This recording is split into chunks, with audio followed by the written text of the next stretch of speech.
And it is with a very, very heavy heart that I announce one of our officers has succumbed to his injuries. Coming up on News Live at 6, federal officials investigate another attack at the U.S. Capitol. A man ramming his car into officers, brandishing a knife. We have the reactions here on campus. Plus, marijuana is now legal in New York State, how students are reacting, and how this could affect you. And all students can now register for the COVID-19 vaccine. We'll tell you how local officials are prioritizing students. Citrus TV News Live at 6 starts right now. Now, Citrus TV News Live at 6 starts with breaking news. Students here on campus are already reacting to today's attack at the U.S. Capitol. Good evening. I'm Michael Furnari. And I'm Carmella Boykin. Representatives from both SU's college Democrats and Republicans are condemning the attack. One officer is dead and another is wounded after a man rammed his car into the two officers outside a police barricade earlier today. The man left his car brandishing a knife. Officers shot and killed the suspect. This is now the second death of a Capitol police officer in 2021. Here on campus, some student organizations are reacting to the news. The college Republicans told the following to Citrus TV in a statement. Our thoughts and prayers are with the two United States Capitol police officers attacked today. We commend the swift action of the USCP in protecting our government officials inside, end quote. Citrus TV also spoke with David Bruin, the communications director for Syracuse Democrats. He says the death of another Capitol police officer is heartbreaking and that he thinks this is probably part of the increasing violence in the U.S. I think, again, this is a continuation of the violence that we've seen across the country in the past few months, and that needs to be condemned, and we need to do a lot of work to minimize that. New at 6 tonight, recreational marijuana is now legal in New York State, and students are reacting to the legislation. Citrus TV's Chilekasi Adele has more on some of the bill's details and what SU students are saying about the new developments. On Wednesday, Governor Andrew Cuomo signed legislation legalizing the recreational use of marijuana for people aged 21 and over. The historic ratification makes New York the 15th state in America to fully greenlight the use of cannabis. Also included in the bill is a provision allowing tax revenue from sales to invest in areas historically hurt the most by marijuana prohibition. Now, it may be cold outside here, but students are fired up after hearing the news out of Albany. Freshman Michael Lane believes it's about time. I think doing steps to essentially put an end to the war on drugs is really good, especially when there's been a ton of research showing that it's not an addictive drug. The bill also includes the automatic erasing of previous marijuana convictions that would now be legal. Jackson McGann sees it as progress. I mean, obviously people, like minorities, are definitely subject to worse treatment in the past with smaller amounts of weed even, but now I think this is definitely a step in the right direction. Recreational marijuana sales aren't set to begin until April 1st of next year, but some lawmakers warn that it could take even longer to get things up and running. Sophomore Aiden LaBella says that's not a problem. You kidding me? I mean, people have been waiting for this since the 80s, in the 70s, or even before that. So, another year or two, just because it's going to take longer doesn't mean it shouldn't happen. Chilekasi Adele, Citrus TV News. Thanks, Chilekasi. And here in campus news, Syracuse University is now reporting 34 new student COVID cases. That's an additional 2 cases as well outside of Central New York. The number of current active cases now sits at 167. 249 students are in quarantine, an increase of 3 from yesterday. Now, COVID cases may be on the rise here in Onondaga County, but fortunately, vaccine eligibility is going to be expanded to include more groups in the coming weeks. Citrus TV's Teagan Brown is here with more on how vaccine eligibility is opening up. Teagan, what do you have for us? Thanks, guys. So County Executive Ryan McMahon has 4 main goals for Onondaga County in the coming 24 months. He laid out each of these goals on Wednesday in his annual State of the County address. His first goal is to end the pandemic through testing and, more importantly, vaccination. On Tuesday, the eligibility age will go from 30 years old down to 16. This means that students without pre-existing conditions will be able to receive a dose. We spoke with the county executive about students receiving a vaccine.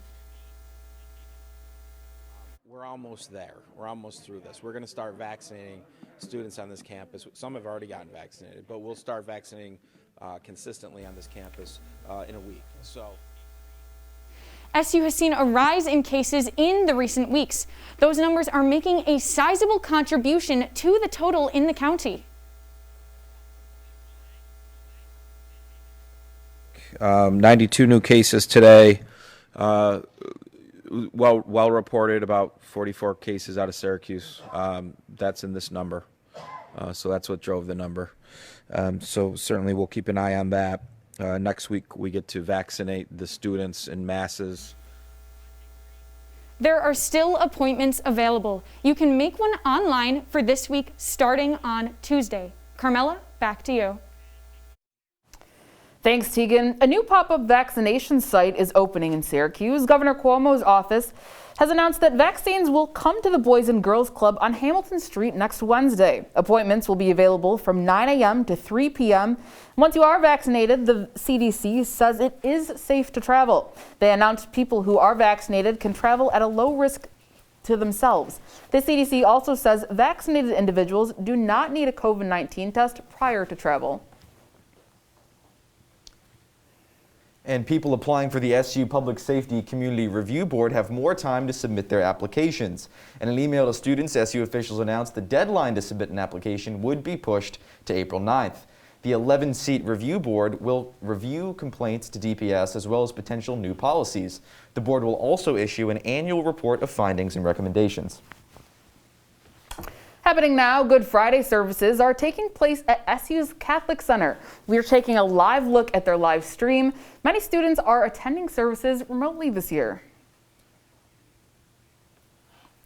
It's one of those things. It's been so tough for people in these kind of communities as these kind of these community activities have really been put to a stop over the last year. It's good to see that that's kind of people are getting back to that. Absolutely. And we're live now with Nicole Aponte at the Center for International Services, where Easter is being celebrated right now. So Nicole, how has the university planned for a COVID-safe Easter?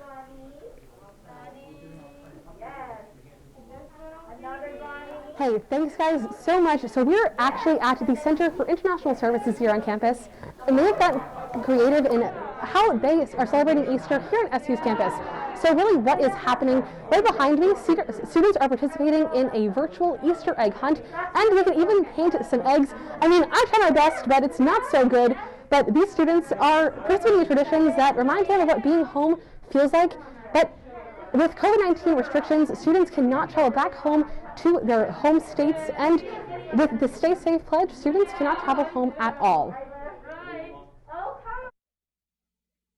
To look within themselves, to look outside of themselves, and receive the comfort through the belief that they are not alone. They're not alone in their struggles, they're not alone in their celebrations, and that they are being accompanied each and every day.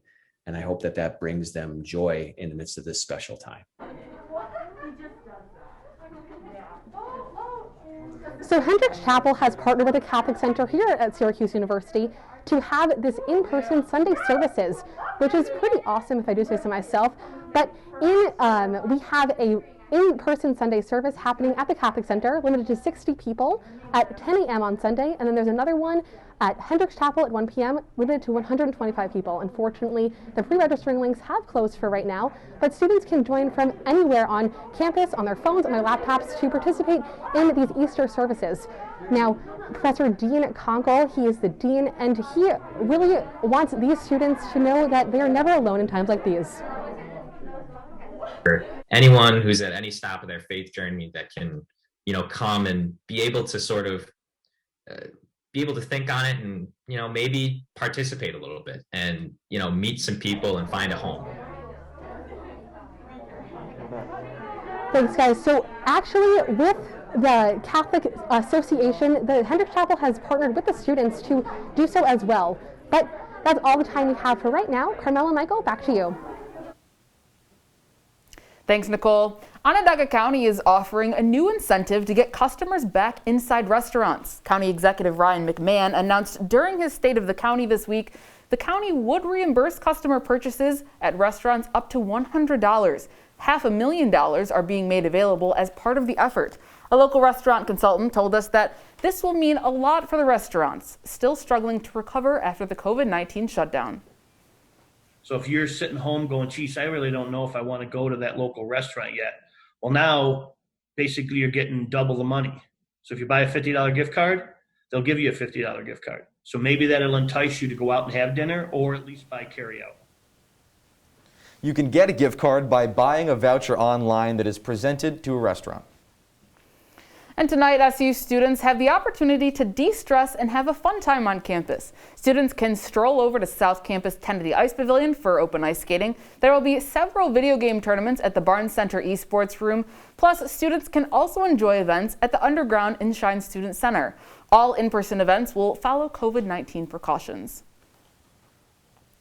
And coming up on Live at 6, there's a new drum circle on campus. CitrusTV reporter Peyton Spellacy has the details on how it's impacting students. And after the break, Trey Redfield will be here with your local weather. Don't miss it. Did you hear about the pony with a sore throat? He was a little horse. Can I tell you a cat joke? Just kidding. Why couldn't the Why was the basketball court all wet? Why? Because the players kept dribbling all over it. Where the cats go on vacation? New York.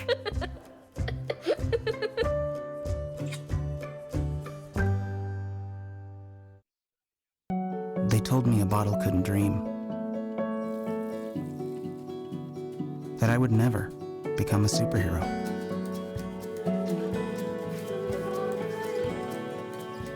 But I learned how to fly.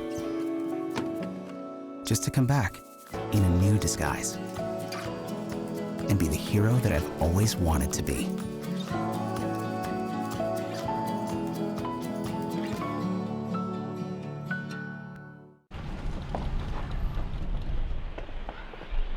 Got a quarter?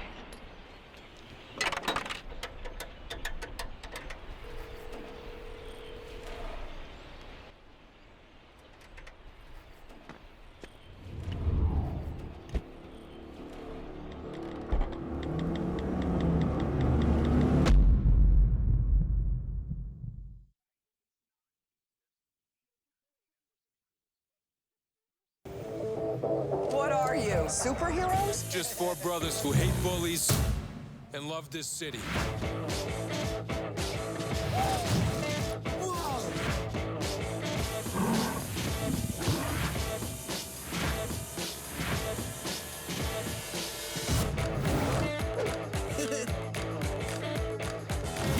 Gear up, guys.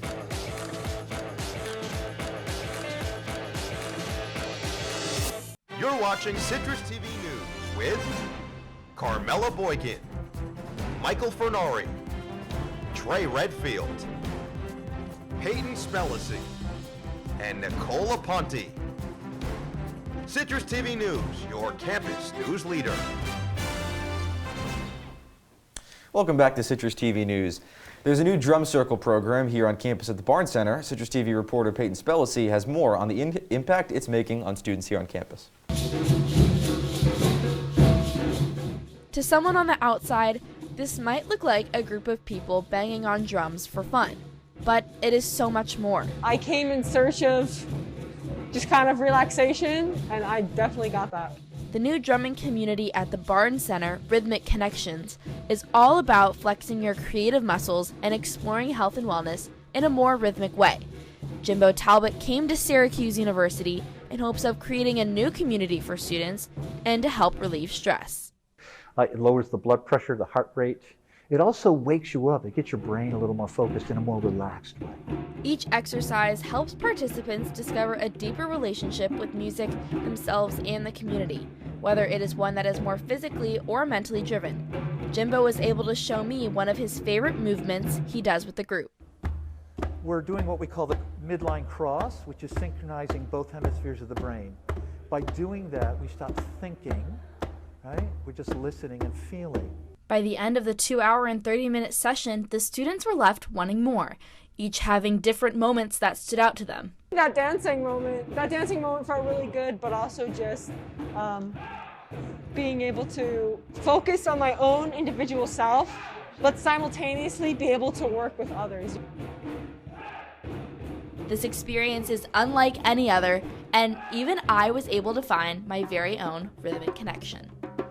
For Citrus TV News, I'm Peyton Spellacy. Great. Thanks, Peyton. Rhythmic Connections plans on having another session in May right before finals week. You can sign up through the SU Wellness portal. And the SU Alumni Association is launching its annual Alumni Success Week to help alumni reach their career and professional development goals. SU says the goal of this week is to not only help alumni, but to also connect them with current students. And we just decided to do it and run with it, especially being in that virtual environment, and the opportunity then also to involve students and connect them as well, where typically these types of events are done on the road with alumni in various regions. The events start Monday with a kickoff event and recruiter panel, followed by a skill building event on Tuesday. Syracuse University libraries are preparing for National Libraries Week. The theme for this year's celebration is Welcome to Your Library. It's made to promote the idea of libraries extending far beyond the walls of a building. SU Libraries Communication Director Christina Haytine reflected on what makes the week so essential to the university. The libraries is the academic hub. And so we're all on campus for academics, right? We're all here to learn and to teach and to do research and scholarship. And really, this is the place to be. Whether you're here in the building or you're using our services online, we're really here to support our students to make sure that you have the resources that you need to learn, to grow, and to be scholarly researchers. The university libraries will host multiple events throughout the week on topics like honoring library workers, educating students on informational and literacy, and providing a space to encourage students from different backgrounds to talk and learn from one another. The university will also host the Hult Prize Regional Competition. And coming up on News Live at 6, a local organization gives thousands of masks away to the community. Also coming up, here's a local look at Syracuse right now. You'll have your Friday weather report coming up shortly. Don't go anywhere.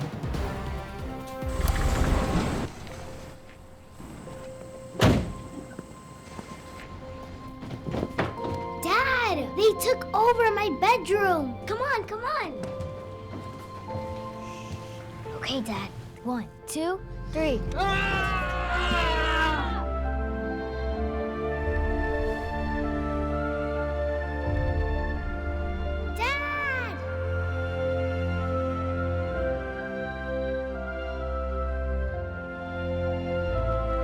You saved me.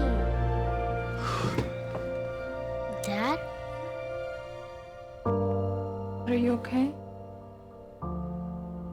I'm fine, dear.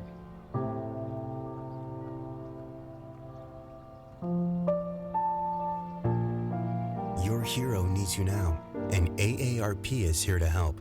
Find the care guides you need at aarp.org/caregiving.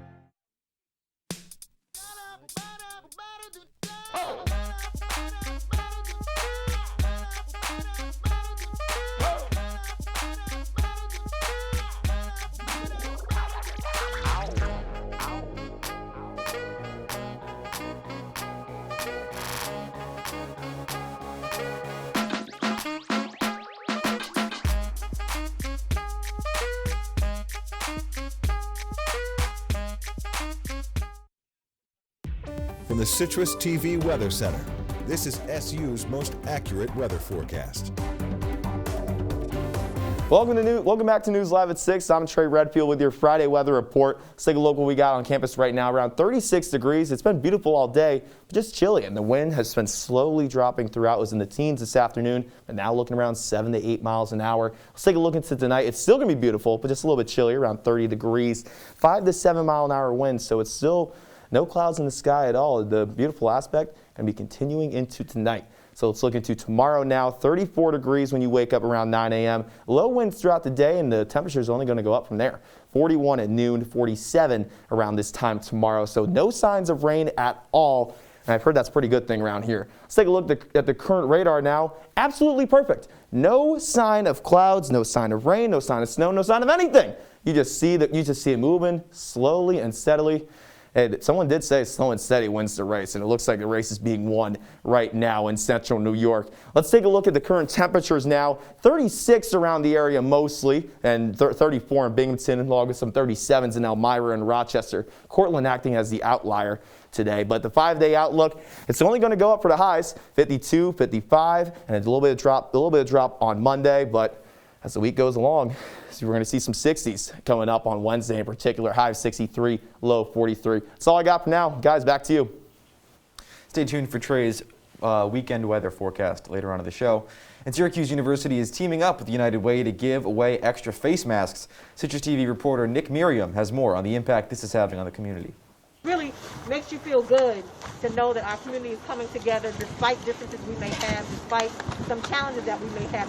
One positive thing that has come from the pandemic, perhaps an increase in willingness to help others during difficult times. In this case, United Way, Syracuse University, and Westcott Community Center are teaming up to help give older adults masks and meals. I think it's wonderful. It's great. It's beautiful. The Westcott Community Center is the usual spot for local resident Richard Breland. He's hoping the center can open up to its usual programs soon, but for now he's thankful for the food and masks. I've been coming here at the center, you know. I come here and get my lunch, and unfortunately with the epidemic going on there, they had to cut the program down, and when it's all over, then I'll come in for my activities here. Even if they can't host in-person activities, the community center is making it their duty to help serve meals to senior citizens as well as help distribute the 1,400 donated masks from Syracuse University. So we serve older adults meals to go 3 days a week, and then we also deliver meals pretty much every day of the week here at Westcott Community Center. Now, what United Way has done with Syracuse University is helping these people operate on a daily basis because they can get those meals without having to go very far, and also masks that they can show up to get their meals. And giving out Syracuse University masks means a lot to a lot of our older adults that live right in this university area. Because after all, Who could deliver masks better than Otto? Thanks, Nick. We have a doozy of a weekend coming up on the lacrosse field. Syracuse men's and women's lacks both have top 10 matchups. I'll tell you about them on the other side. They call me Maxie, but I prefer tripod. I was your above-average four-legged homie, and then wham, bam, minivan. Some people pity me. Now that's lame. I still run, fetch, and swim. And the ladies love me. I'm the ultimate wingman. Just don't ask me to high five.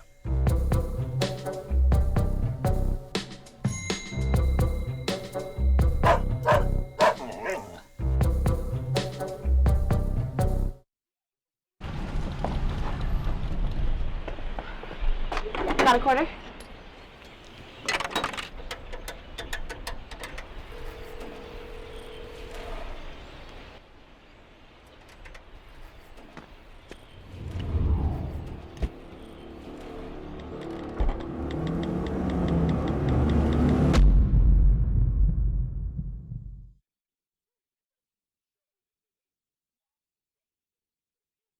Hey, look, it's those guys.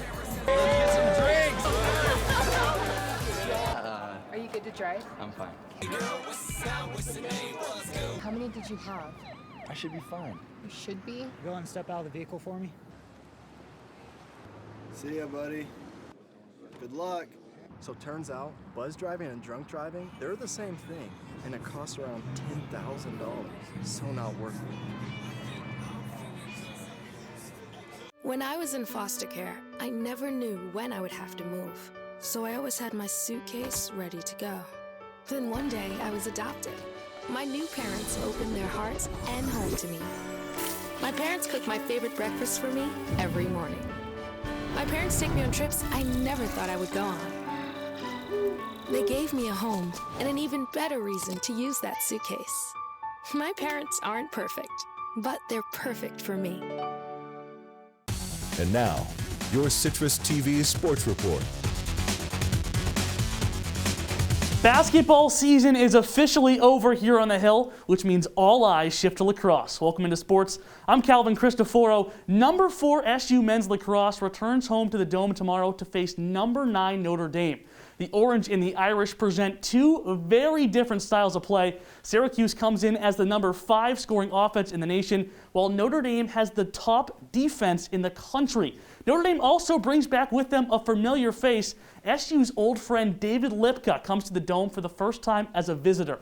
Lipka all-started 14 games for the Orange back in 2019, scoring 14 goals and tallying 10 assists. He comes to the Dome for Notre Dame tomorrow. That one gets started at noon. Flipping over to the women's side, Syracuse women's lacrosse is off to their best start since 2017, but they face a tough test tomorrow at 11 a.m. They travel to face number 1 North Carolina. The Tar Heels have been a major problem for SU over the years. Cuse is an all-time 6-8 against the Heels and haven't beaten UNC since 2017. The Orange look to get more production out of the Megans. Megan Carney and Megan Tyrell have combined to score 10 goals in last Saturday's win against Virginia Tech. Syracuse, of course, playing the rest of their season without their star player Emily Harris-Chuck. That one gets started tomorrow morning at 11.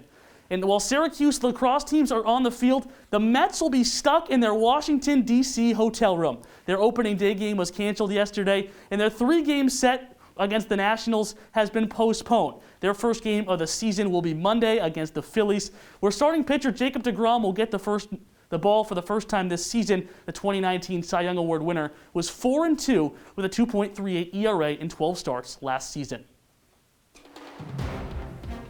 All right, we'll be right back on the other side.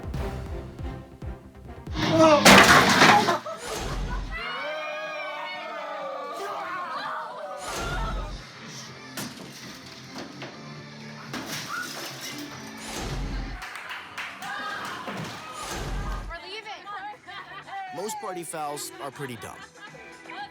But if you decide to drink and drive underage, you could lose your license and your freedom. Underage drinking and driving. The ultimate party foul.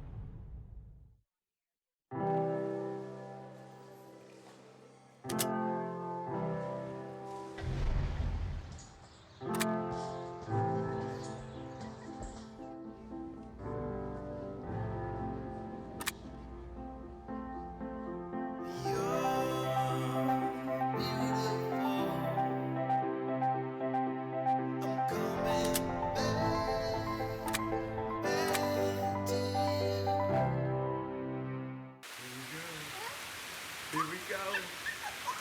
We're gonna go out there in the rain. You're gonna get wet. All right, here we go. Go!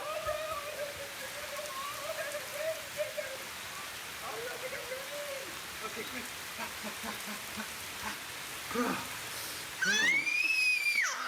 Oh yeah, yes. So much fun. Mwah. So wet. Welcome back to News Live at 6. I'm Trey Redfield, wrapping up your Friday weather report with some wake-up weather. When you get up around 9 a.m. tomorrow, about 34 degrees, 5 to 7 mile-an-hour winds, and those temperatures will skyrocket in the afternoon. Michael, let's talk about the Dome and potentially people coming back in it. That's right, Trey. SU is opening the Dome to the general public. This will be the first time fans will be welcome to the Dome since the start of the pandemic. This is the first game fans can attend is the women's lacrosse game on April 10th against Virginia. That's right, Michael. Tickets are free for the women's lacrosse game, but must be reserved in advance. Anyone attending the game must have a negative COVID test within 72 hours of the event. And Michael, this is kind of exciting. I know there are a lot of dedicated fans in the Syracuse area. They've been waiting since the start of the pandemic to hop over to the Dome, and now they can.